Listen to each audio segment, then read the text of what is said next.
Just when you thought winter was getting over, here we have another blast of snow. I had all sorts of things planned to do today, moving things around, getting in the containers. I thought, great, we're on a roll. So I've had to change plans. So today we're going to make that into the body of a sandblaster. How interesting is that? Let's go. So this is what we're going to make. I've actually put it on its side so you can see the valve mechanism.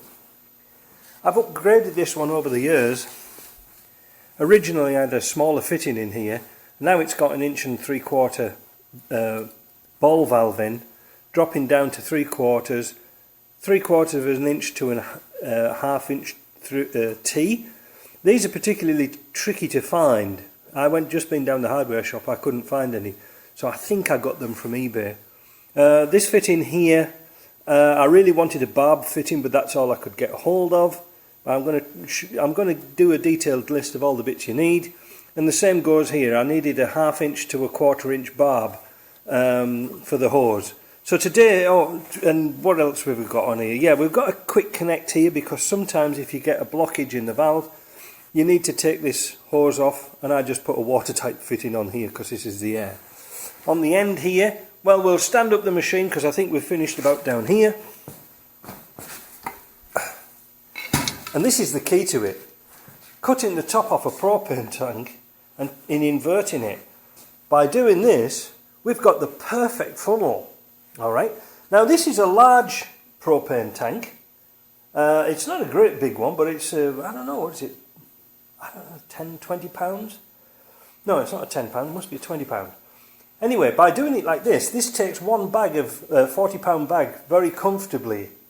Alright, so this is what we're going to do. And a handle with a quick stopper. And we make those bits out of bits of Land Rover. On the side we've got the same 3/4 to 1/2 inch T, and then our airline fitting. Just before the airline fitting we've fitted a dryer, because the last thing you need in a sandblaster is wet air.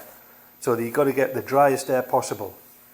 Now I made this again like around about 20 odd years ago, and it's gone through many manifestations, and one day I saw one of these cheap stands in the hardware shop. I think it was about $15. It was cheaper to buy the whole stand than it was to buy the wheels. So I just welded it onto there. Now what I need to do now is weld a leg onto the front of here, because sometimes when it's full of sand it has a tendency to tip forward. But apart from that, the only thing we're going to make today is the fittings. I'm going to show you how to cut round the top, how to make the handle, and I'm going to show you how it operates. We're going to take this outside if it stops snowing. As usual, Land Rover has again come in quite handy for making this project.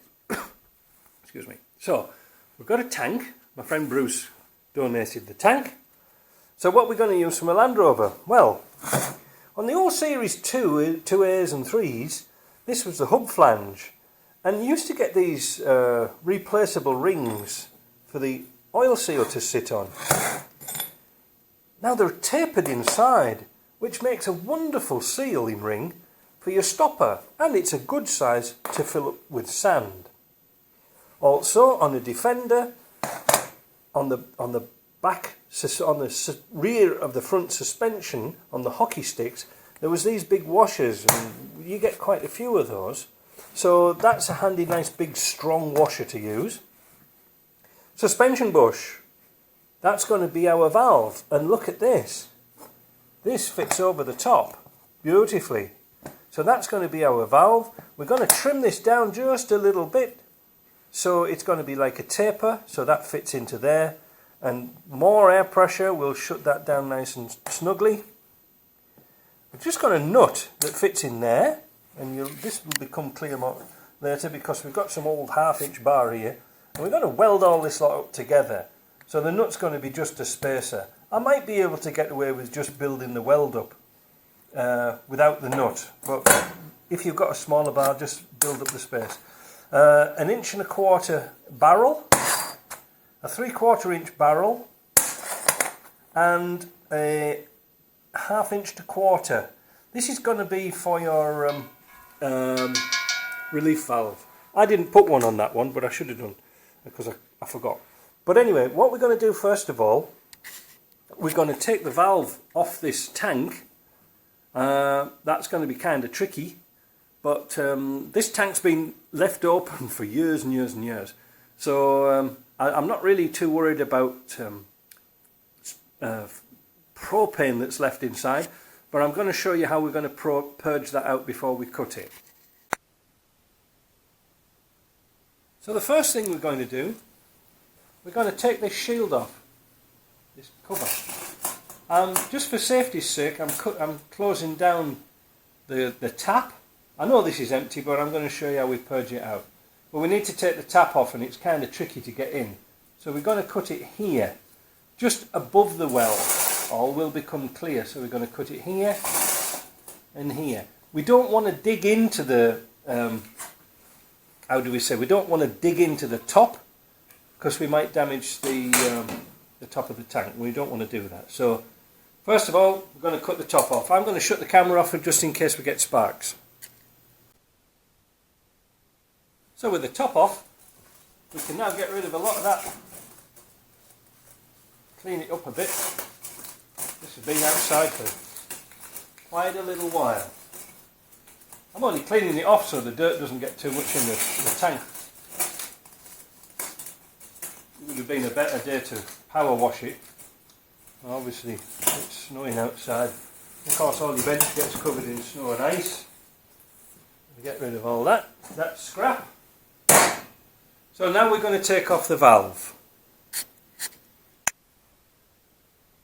So by clamping the tank in the vise, we can now get access with a big pair of pipe wrenches, get into that tank, we'll take the top off. They will be tight, but they're on a tapered thread, so once they come off, they're quite easy to get off. There we go. There we go. That's valve off. Now this smells really bad of propane. Even though I know there's no propane in it, what we're going to do next is I'm going to purge it out. To purge the tank out, to make sure there's nothing in there, I'm going to use an inert gas like argon, which incidentally is the same gas we use for welding, for MIG welding. So we're going to just give it a quick purge out. The argon's heavier than air, so it should push out anything that's in there and make sure there's no flammable gases in there. So we're going to turn on the tank and open the valve on the wall.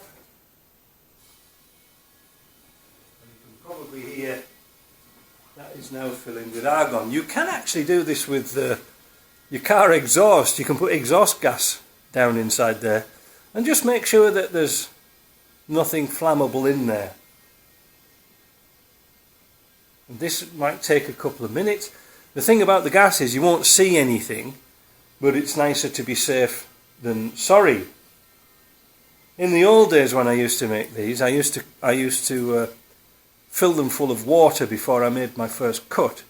Well, that was okay, but the problem there was you had water everywhere, and water and welding doesn't really go together too well. So I'm going to leave that for a couple of minutes. I can smell the propane coming out, but it is actually just a scent. It isn't propane. There's no gas in there. So now we've cleaned out and we've purged out the tank, we're going to mark out our tank. Because this piece is going to be our funnel, you know, to put it inside.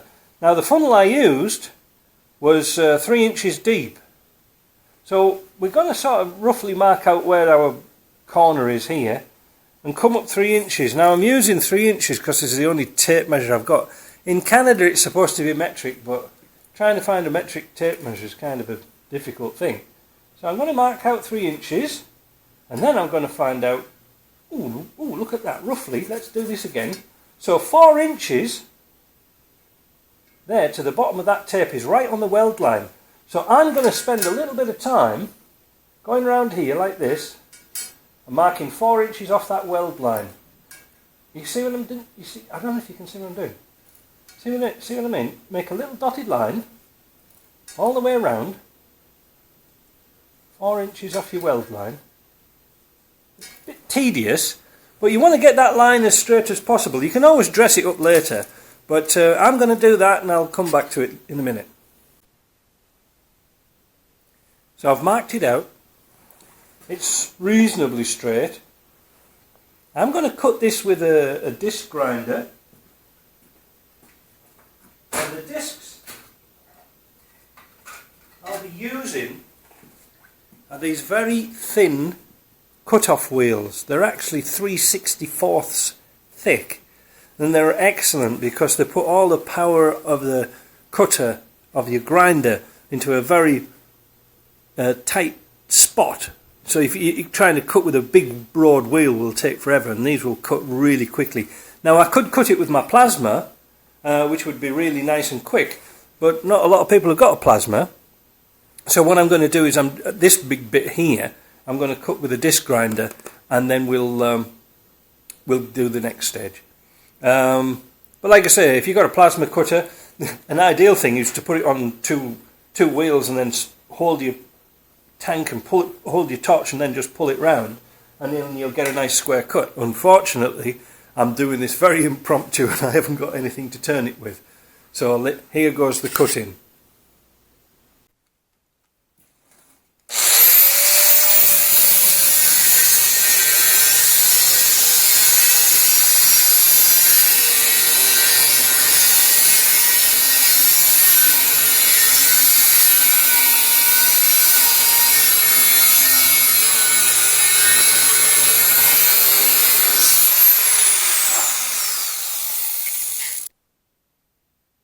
There we go, it's all cut up. 2 shavings in there.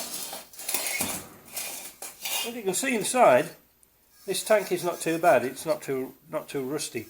One of the problems with propane is it's got water in it, and this is one of the reasons why you have to replace your tanks. They've only got a few years life in them, so they go rusty. But there's nice thick walls, and they'll easily take 130 psi. So again, see now. There's our sandblaster, almost made. Look, isn't that easy? A child could do it. Unfortunately, we've got no children, so we can't do that. But once this is all cleaned up, this is going to give us a nice place to weld a good seam all the way around there. But we haven't finished yet. The first thing is, and a lot of people miss this bit out, because we've cut this with a grinder, there's some nice sharp edges on there. You're going to cut your fingers, and of course, I never wear gloves. Well, very rarely. So I'm going to dress all that lot up, and the next thing is we're going to cut these bits out for the valve. Now this time I am going to use the plasma cutter because it's going to be easier. So that's the next stage.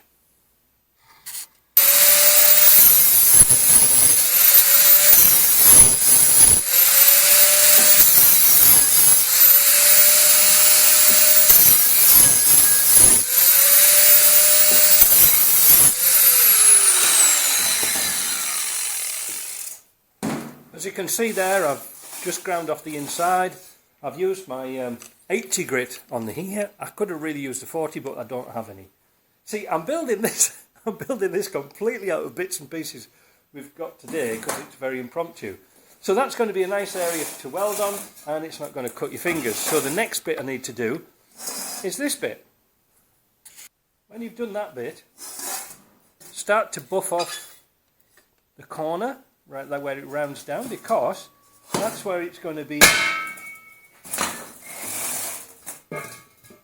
That's where you're going to do your weld on there. So you want a nice finish. I've also rounded off this corner because this is where you're going to fill up. It's not exactly, turned or anything like that, but it doesn't need to be. It's a sandblaster for crying out loud. So I'm going to continue doing this top, and then we'll get on to the next bit. The next thing we're going to do is take our ring, our tapered ring, and we're cleaning up round the top because we're going to do something kind of clever. We're going to weld that into place first and then cut the centre out with the plasma. And the reason for doing that is then I know it's in the centre, and I can get a nice finish on the inside. So I'm going to just go to the other shop and just give this a weld on, and I'll come back. So there's the part fresh off the welding bench. I double welded it, but it's as you can see there, it's a beautiful weld, and it's got to be airtight, but it's really nice. So the next thing for this, we cut the centre out with the plasma.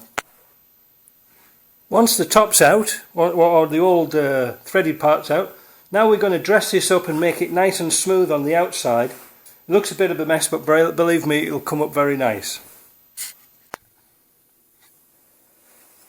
So now you've cut the inside out and you've made a nice smooth edge. I've got a little bit more work to do here to round this off a little bit. But now you want this to be nice and smooth to go around these corners. Now we've got the taper of the valve in here, so that your cone is going to go onto there. So the next stage is finish off this and then jump on to do the pipe fitting at the bottom. So fortunately with the bottom of our tanks, it's got a little flat base on it. So this is where we're going to put our fitting. Now it needs to be in the centre, so we're going to have to sort of guess that a little bit. But you can work off the edge, you know, you can use a tape measure like this. Now when you put this in, again, what we're going to do is we're going to weld it in first, and then we're going to cut the hole out. Because we don't want this going inside the tank, because we want sand, if this is on the bottom, we want the sand to flow nice and smoothly into the bottom. If it was stuck up and the sand's here, we're going to get sand captured at the bottom. And now if it's damp sand, if you ever get damp sand, you'll never get it out. So it's really important that this is flush. And then we're going to put a nice big weld all the way around here, build it up, and then chamfer it and make it nice and smooth. So that's the next stage. By the way, I might just cut this down to make it a bit smaller, because if you saw my other sandblaster, the more pipe fittings you put onto here, the higher your sandblaster is going to be. So you want to try and get your sandblaster as low to the ground as possible, because it is top heavy. So I think what I'm going to do is I'm going to cut this with the grinder just on that seam there. So we've got plenty of thread, but we're going to cut that down so we've got something better to weld to. Whenever you're welding galvanized fittings, or anything galvanized, it's a good idea to, when you're going to weld, to take the galvanized off with a grinder or a die grinder, because it's going to make your life a lot easier. So I've just welded the pipe fitting on. I've cut the middle out with a plasma cutter. It's a bit rough, but it gives me bags of room inside to work in and grind that so it's nice and smooth. So that's the next job. So with the pipe fitting on, we can now polish the insides. It looks a little bit funny because the light's reflecting off it all over, but that's nice and smooth now. And if there's any bits of rust in the bottom, now's the time to go around them with a flat wheel and get them all off. So the next stage is we're going to put our fittings, weld our fittings in for the air supply at the top and the pressure relief valve. It's getting dusty in here. I'll have to go upstairs in a minute. So the next thing we're going to do is make the bottom of our valve. We're going to make it like this. I was going to put a nut in it and then drop that into there, but it's going to be so thin it's not going to be worth it. I can make that up with MIG. But what we're going to do, we're just going to elevate that a little bit and we're going to weld it from the back and then fill that, and then we're going to grind it because we want this sort of airtight as well. So that's the next step. So I've made the valve, I've got it all welded up. This is the body of it, so it's going to be nice and strong. The next thing, we're going to put the rubber on, but we need to centre it a bit better, and I'm not going to have a run down to my machine shop to find all the bits and pieces. So what I'm going to do is I'm just going to use some plastic fittings and I'm going to push those in, cut that off, and then put a piece of rubber inside. I'm just using bits I've got in the shop, and then we're going to machine it down a little bit. Well, not machine it, we're going to grind it. You can see it's really smoky in here now. But what I've done is I've put this on in the drill press, and I've just rounded off this edge of this rubber So it's going to be a nice valve. I'll go to the other side. Well, I'll bring it over and I'll show you. I have to put a dust mask on because it's a bit too much. So that is always going to go into there. Even if it's off at a little angle, it will try and push its way into that sandblasting hole. That should be good enough. That's a good seal. So I've assembled the top. I've put the valve in right down at the bottom. And now I'm going to... the idea of doing the valve like this is that you'll know how much sand is in the machine. Once you switch it off, you know, it'll drop down. And now I'm going to put a T-bar across the top to pull it up, but I'm going to mark on the bottom with a Sharpie. Let's see if I can find these one. Where the bottom is here. So I'm going to cut that off and I'm going to make this into a handle.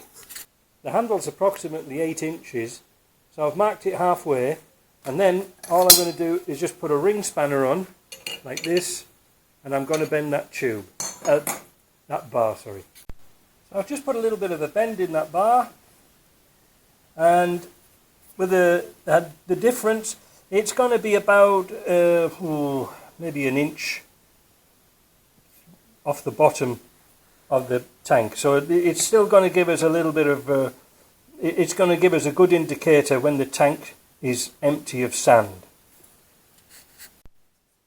So I've welded the T-handle on the top, and you can see when you drop it in, you'll know that if it's loose, there's a little bit of sand left at the bottom, but when you're filling it up, you can hang it over the edge like that. Just like that. So the next thing is to weld up the seam. So with it all welded up, the next thing is to pressure test it by putting some caps on here, the bottom, and the relief valve, and we'll put some air in it and then we'll get some soapy water, because no doubt we'll have some welds to do where we've overlapped. I gave this an initial pressure test, but I'm going to do it again, just to show you. So we're going to fit the connector on, stopper up.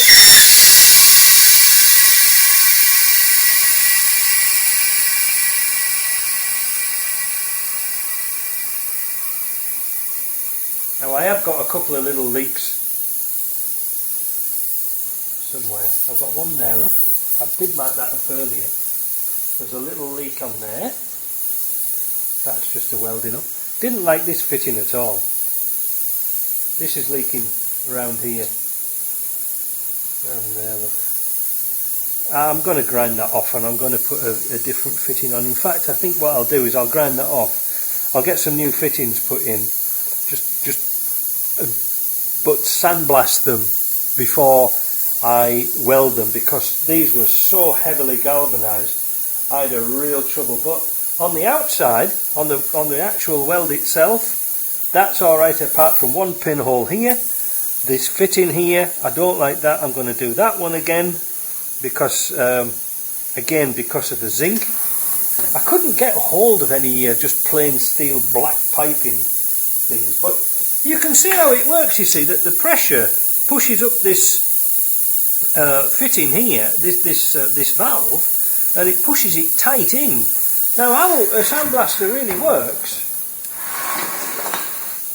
is you put your compressed air in usually through here, but then there's a pipe that goes through to the bottom, and the idea is you put air pressure on the top of the sand, and you put a T in from this pipe, and it goes this way, so you've got a head of pressure being pushed down and also air going that way. So what it means is it's mixing the air with the sand, but it's, instead of being just stood there waiting for gravity, it's got 130 pounds of pressure pushing that sand down through the valve. So I think that's going to be fine. I'm going to trim off this cover now, and then we'll sandblast it and paint it. But like I say, I'll paint it once that fitting's done. This airline here, well, that leaks. The airline leaks really bad, so it's not a very good example. But the rest of it, pretty good.